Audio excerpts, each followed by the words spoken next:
Good morning, good morning, good morning. Ayan, maulan na panahon. Paalala lang po sa mga may mga edad na mag-iingat kayo. Huwag kayong basta-bastang lakad sa labas. Ayan, ingatan natin yung katawan natin kasi pag nabagsak tayo, ayun, delikado yung spinal cord natin. Yan. Hindi lang kayo sa may mga edad, pati rin yung mga medyo bata-bata pa, mag-iingat kasi wala namang pinipili sa ganyan na sitwasyon pag sakaling nabagsak tayo. Hindi naman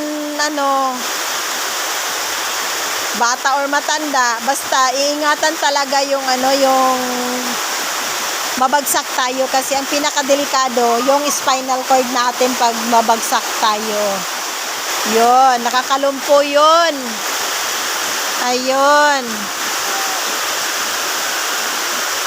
Mag-iingat tayo sa ganitong panahon na maulan.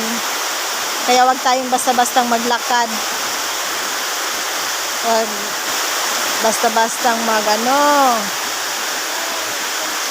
lalakad-lakad sa labas. Pero yun na nga, pag may trabaho tayo, talagang kailangan nating lalabas. Pero mag-iingat lang talaga. Yun lang, paalala lang po.